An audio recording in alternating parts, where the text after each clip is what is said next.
We're coming to you live from our studios here in Victoria Island in the city of Lagos on a Feel Good Friday morning. It's 31 minutes past 7 a.m., 19th day of September 2025. This is Freshly Pressed on Smooth 98.1. Love music, love life. This is where we get to share with you the major stories, talking points, and of course, get analysis and your thoughts and contributions. That makes it a complete recipe. Yes, indeed.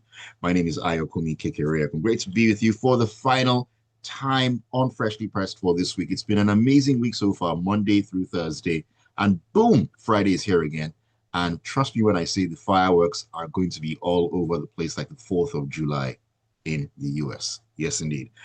Joining me to take a look at the stories, two fine gentlemen, as they always do on a Friday, AB Bozimo, and of course, Joseph Obari. Very good morning to you, AB. Great to have you on the show.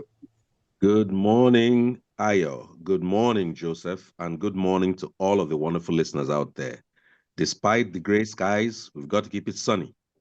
Yes, indeed. Gray skies out there, but sunny all the way. And you all bring the sun. Joseph, good morning to you. Thank you, Ayo. Good morning, Ebi. Good morning. Good to see you guys again. Listeners, you're all welcome to this event today. I hope you follow us and contribute generously. So I'm pretty sure the contributions will be generous this morning because of what we have in store or on the lineup to discuss. And Avi, we shall begin in River State. We were in River State yesterday. Seems like that's where it's happening right now. Anyways, we're stepping into the punch, where thousands of supporters who had thronged Government House in Port Harcourt on Thursday to welcome the reinstated River State Governor Siminalayi Fubara went home disappointed after he failed to appear. Now, Fubara was scheduled to resume duties as governor of River State on Thursday, following the end of the 6-month emergency rule imposed on the state by the president Bola Tinubu on March the 18th. And after the end of the 6-month emergency rule, Fubara was supposed to resume. The House of Assembly did resume, and things went on as normal. But Fubara was actually nowhere to be seen, and there's been speculation as to where he could be, where he might not be. They were still talking about dotting I's and crossing T's on the agreements, for him to come back into office and so on and so forth. And there's so much to actually get done. There's also the little business of the call to probe the 6-month tenure of the sole administrator in the state and so on and so forth. AB, we thought that things would, in quotes, go back to normal fully yesterday, but that wasn't the exact case. I'll start on a very light note. According to some speculations, the governor was having discussions with the ex-governor over certain things. And if he left late by night bus, he might still be stuck in Benin. We should look forward. Maybe today he will reach Port Harcourt. On a lighter note. Now, I'll also say very seriously, things will never be the same again in Rivers, because the way the president went about doing that has critics, has supporters. But in my view, while he could claim legality by a very generous interpretation of the law of state of emergency, I think how he went about it was unlawful. You can look up the difference in Google. It may be legal, but I think it was unlawful. That's just my simple. So people gathered in eager anticipation of the governor returning. And as you said, the House of Assembly appears to have got straight back into the saddle to start doing their component of governance. If the rumors are indeed said to be true, then he's having a conversation that could determine the tone, tenor, and how indeed he might serve out the rest of this term, his abilities, his whether he's going to be circumscribed and all that. So I think that might have been good reason for him to take needed time to have certain discussions. We are not in the room. I certainly am not. Maybe Joseph is. I am not in the room. But those conversations will determine how and if he actually has the levers by which to govern. A governor is not to be a governor is not a small thing, but you need to have certain things in place in order to be able to effect your vision. And with this state of emergency, the way it was gone about and all that, I think there could be some questions raised about exactly what the governor will be able to do. That said, it is imagined that he may return today. I would just say yesterday, after a lot of days of rain, there was some sunshine. So that could have been a good omen, and that could have at least helped those who came out to come and welcome him. This morning, it seems it's less sunny, but at least the rains have stopped.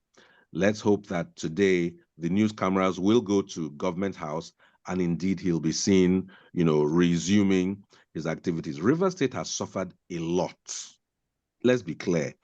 These kind of upheavals, I mean, people are asking questions. So what specifically did the sole administrator achieve in the 6 months? It's a question. I guess the probe might reveal it if it's well-intentioned. But it was like a state of suspended animation for 6 months. You had few people to go to do certain things. And now, the thing about standing still is that when nobody else is standing still, you're actually going backwards.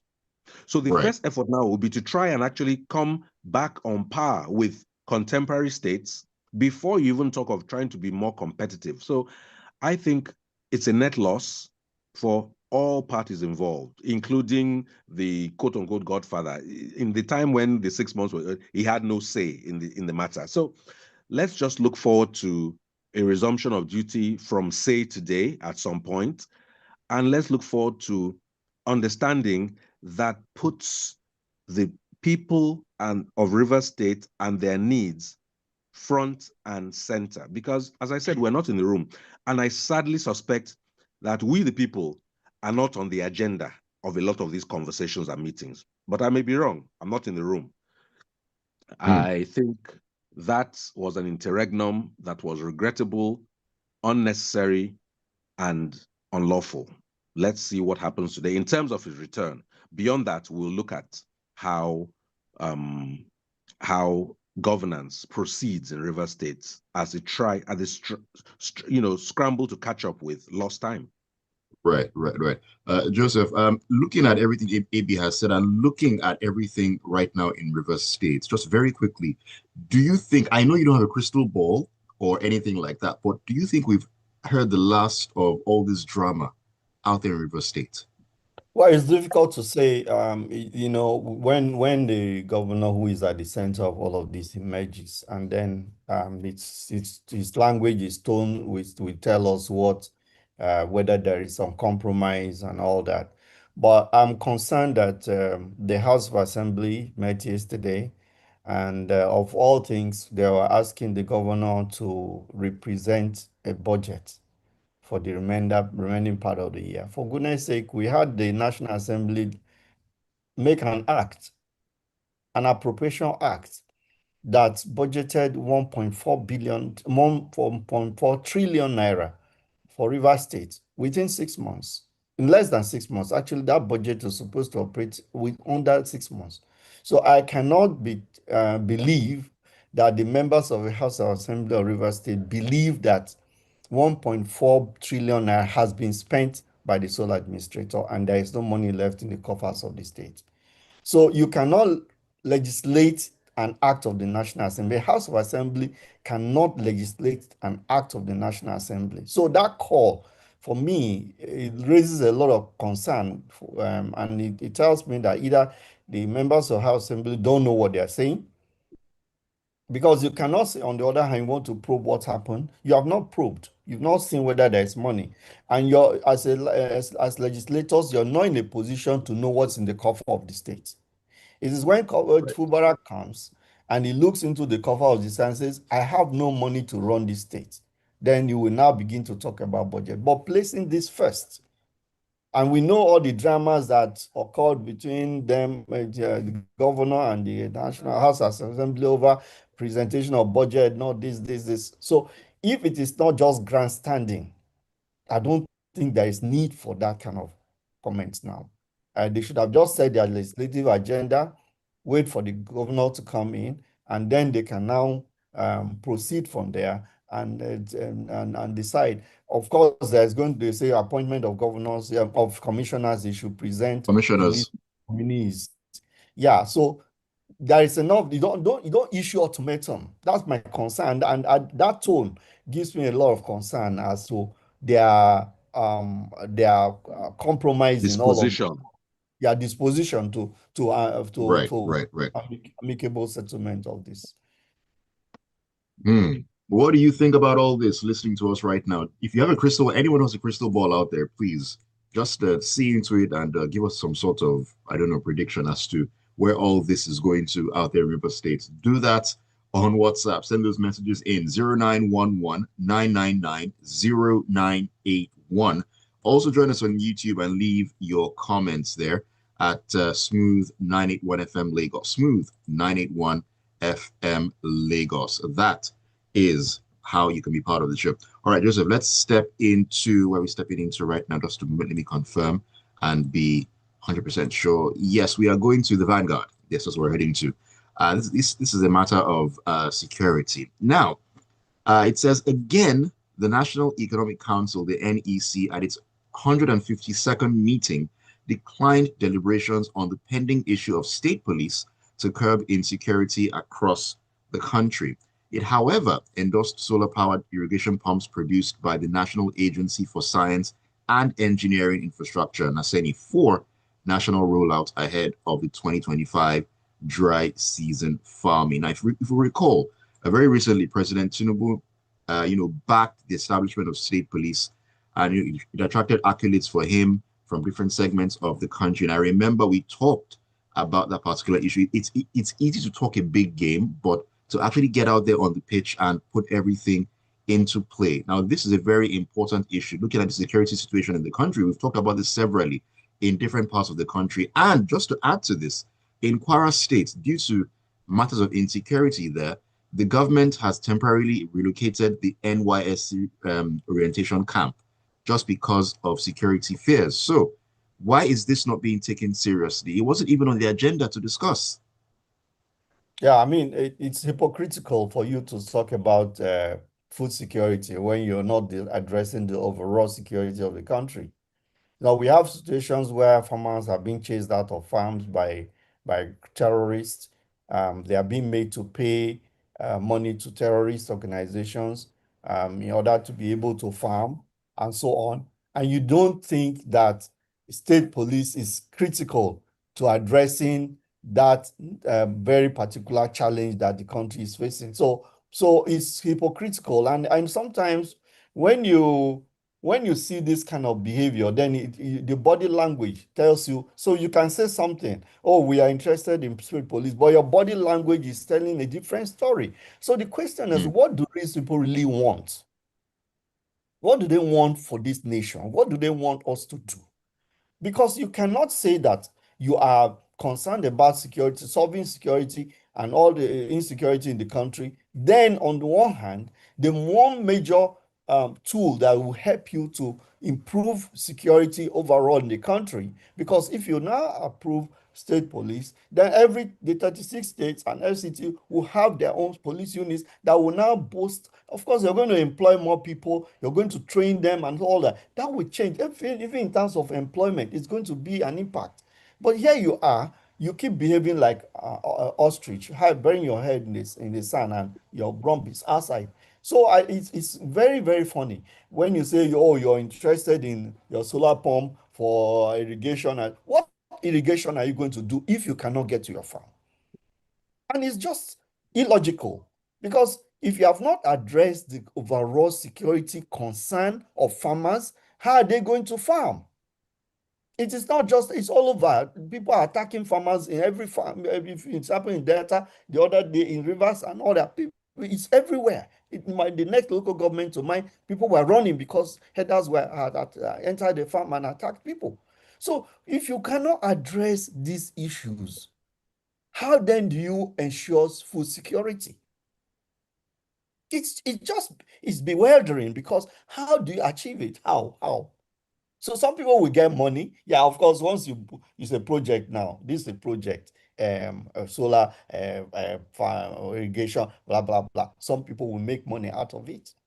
So if that's the focus, it means it is not in the interest of the nation. It's just in the interest of some individuals. Because if you want to really tackle security, including food security, you address simultaneously the overall insecurity situation of the country and pay particular attention because a priority. Then you know that that way you can also achieve food security. Yes, indeed. I mean, body language is something that is very important. You know, people can say a lot of things, but it's not what I say that people say. You know, pay attention to what the person does. Anyone can say anything, and you know, from the body language, not even putting it on the agenda to have a discussion about it in the first place. That in itself speaks volumes. Even in silence, it speaks volumes. All right, let me take a message or two here before I come back to you. AB, this is this is Francisco Delgado who says, "Good morning, Ayo. Why does the media discuss about Fubara when he said at one point that his spirit has left the government house?" Well, I mean, he didn't mention that at some point. Well, he is still he's not a dead man. He can change his mind. So leave that and matter. and he's still the elected governor of Rivers State. He did not, you know, resign or anything. So yes, he has to go back to government house. Emeka Nikeja says, let's stop welcoming and celebrating constitutional breaches in Rivers State. Bullying governors with whatever laws and powers is an indirect threat to democracy. All right, thank you, Emeka, for your message. Okay, then, AB, let's talk about this story coming out of this day newspaper. The Minister of Interior, Olubunmi Tunji-Ojo, has announced that Nigeria's first centralized passport personalization and production center is now completed and ready to be deployed to end the challenges facing the nation's passport issuance process. This is a landmark achievement, and a lot of people have spoken about how they've been seeing the impact of the work that the Minister of Interior has actually been doing. And you know, AB, we talk a lot about a lot of different ministers in the country, and we ask the question, what exactly are they doing? We even talk about, oh, is that ministry still functioning? I think it's so easy to see impact when you can actually see what someone is doing, as opposed to we shall, we will, we probably intend to, and so on and so forth. But what are your thoughts on this one? Yeah, we actually don't talk about a lot of ministers. We talk about 5 or 4. We talk about Wike for many reasons. Dave Umahi, Bayo Ojo. Who else? Without Google, name 3 other ministers in Nigeria. I'm waiting because the rest of them, literally 49 or so ministers, are fundamentally deadwood, and their main function is to welcome the president when he goes to foreign countries and wave him bye-bye when he's leaving Nigeria. That's their function. Okay, Professor Kiyamo too, 730-something billion naira contract recently. So aviation, interior, works, and FCT, that's pretty much it in terms of Tinubu's cabinet. Yet he has the largest number of ministers doing the list. America, a country with about a third more population, has 15 cabinet level ministers. We have 49. Our economy is 1/1,000,000th of theirs. What are we doing? Setting that aside, about this project, indeed, a lot of the challenges that had to do with passports before even this facility was commissioned had been reducing with time. It was now possible to go and get a passport in roughly 2 weeks without the myriad of obstacles that people used to experience. With this, where before they could produce about 200 to 250 passports a week, they're now going to be able to produce 1,000 passports an hour. That is a quantum improvement in ability to deliver passports to Nigerians. You have no idea how impressive it sounds to me, because amidst the morass that surrounds most things in Nigeria, this minister has been doing all he can to move his particular ministry forward. And I would argue that to an extent, he is successful. A project by its very nature has all sorts of risks. He has successfully, with his team, navigated those risks, overcome a number of them, mitigated a few, and simply transferred some to others and achieved the purpose. That project is being announced today as being delivered, not intended, not planned for, not hoped for in the near future, not part of the plans in the pipeline. It is a deliverable. Credit goes to the minister and to the president, Bola Ahmed Tinubu, who supported this minister's project, or at least they presented the paper, it was approved, etc. It's a deliverable. It's to the credit of President Bola Ahmed Tinubu and to the minister in question. Other ministers, what are you doing? There's a minister of livestock. Where is he? The minister of power, Bande, Bambi, Bansi, how is that going? There are all sorts of other ministries and ministers I cannot know, remember, or fathom because, frankly, their impact on my life as a Nigerian is minimal or non existent. So, kudos to the minister, kudos to the ministry, kudos to the team that delivered it, kudos to the president on this project. Yes, indeed. These are the sort of feel-good stories that we love to see. We love to see advancement, and we love to see things actually happening. And just goes to show that things actually can be done. That's just the Are truth of the matter. possible. Things are possible Absolutely. at the end of the day. All right, let me take a few messages because they're beginning to line up here, so I don't rush at the end of the show. Tony Marine Beach says, "I hope the Rivers people's nightmare is over with this kind of request by the State House of Assembly members asking for presentation of budgets on the very first day of sitting, even when the governor is yet to resume to assess the financial state of the state. If I may ask, was it not the same budget already being said to be implemented by the erstwhile administrator? Yes, indeed. Wicked statement. If we don't want the state of emergency lifted, we know what to do. Speaks volumes. I really pity democracy in this country. I'm sure he'll never come to Nigeria in his next life." Rexy in Surulere says, "Gentlemen, please inform us properly, not just be despondent without relevant information." Okay. "Establishment of state police is a constitutional issue. As of today, only 20 states have put up their proposal in that respect. For us to have state police, we need 24 House of Assemblies to agree on the establishment. So you must see that there are still some behind the scenes bargainings going on. This is what your audience needs to know, not your dose of despondence without the why." Rexy, nobody's arguing that it's not a constitutional issue. We're saying that something that was on the agenda to be discussed was stepped down, and we're wondering why. But thank you for your dose of information. Yeah, very much appreciated. Let me take another one. This is Charles Infestac, who says, "There's likely not going to be an amicable solution in the River State political crisis. Fubara is like a murder convict awaiting an execution date. He's at the mercy of his executioners. No state chief judge to protect him. House of Assembly is not under his control.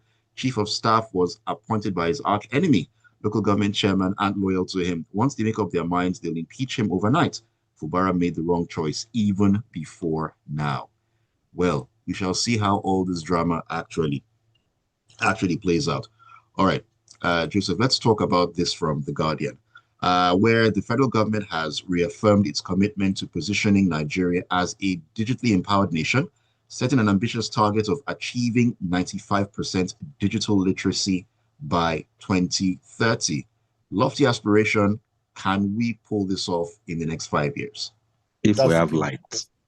That's the big question, because there are basic requirements for you to achieve that. First of all, what is your literacy level in Nigeria as of today? Because if you're talking about digital literacy, then you're talking about even basic general literacy. So if you have a country where more than 20 million children are out of school and all that, and even the educational system is in a shambles, then you're talking about digital penetration, literacy at 95% in between now and 2030. That's the barely 5 years. How do you meet that? The infrastructure is not there. You don't even have power, constant power, basically for you to charge your phone. Not to talk about powering the infrastructure that will boost digital economy. So these are the critical questions. So sometimes when these things are set, these targets are set or state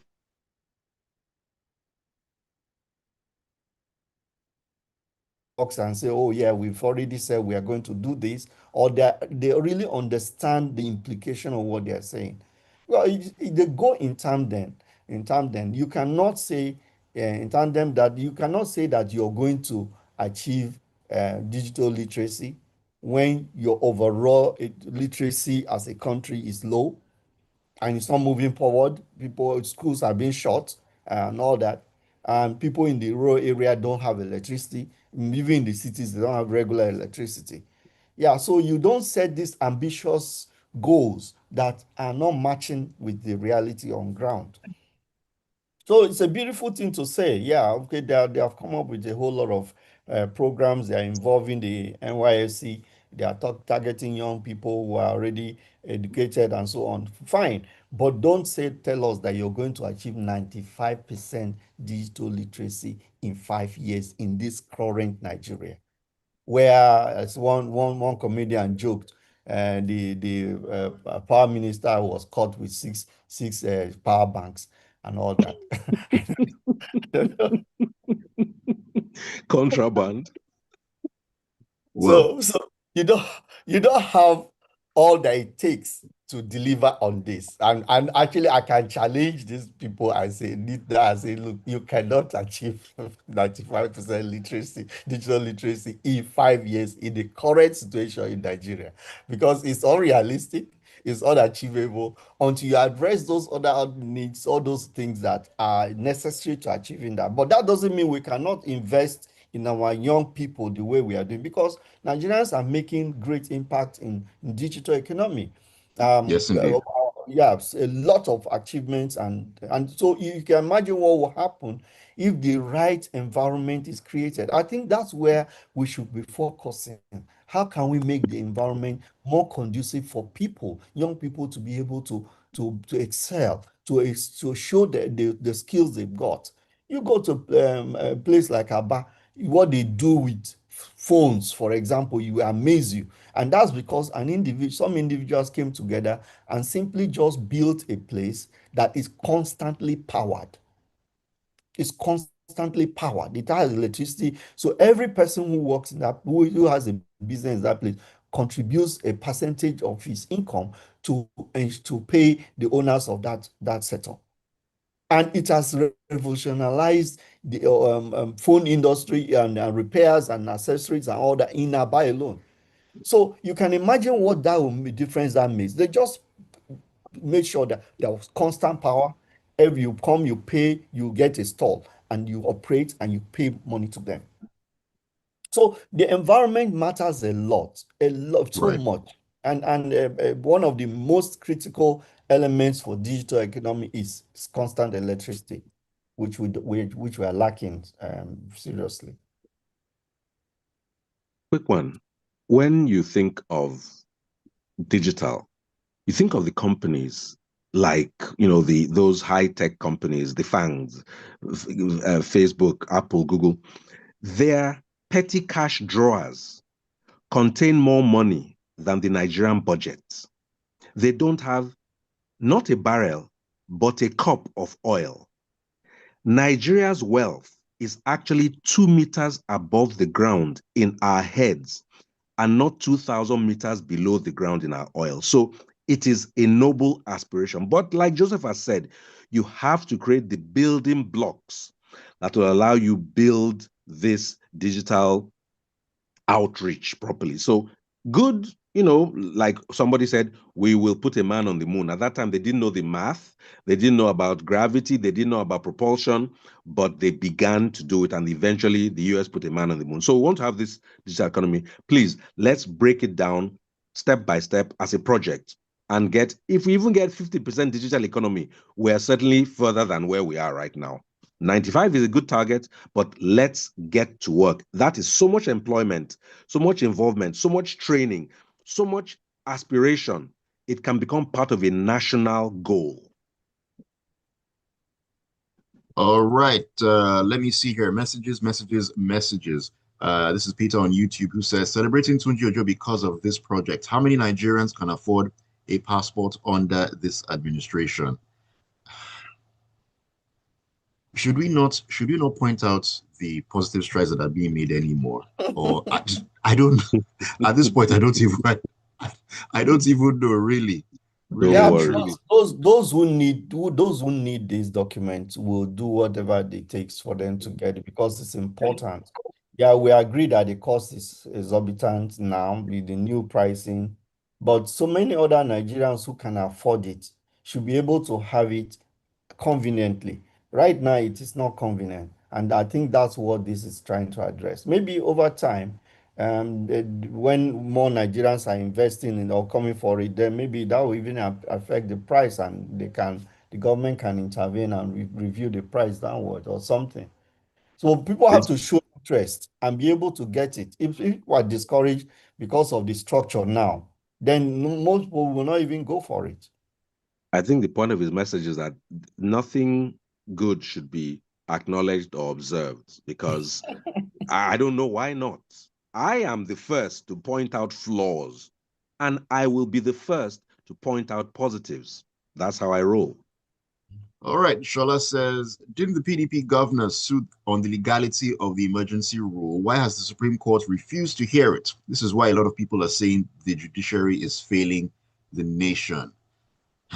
Okay. Sunday and Surulere says, on the matter of state policing, I think our leaders are afraid because this move would empower political opponents to fight each other. They do not want that. This whole thing is not about security, it's about power. Okay. Thank you for your message. Michael Akinremi says, from what AB and Joseph have said, it doesn't even look as if the governors will also know how to properly utilize state policing. I foresee a monumental mess. Do they even have money to pay their salaries? These are all the kinks that they'll have to iron out. I mean, I believe that they will iron them out.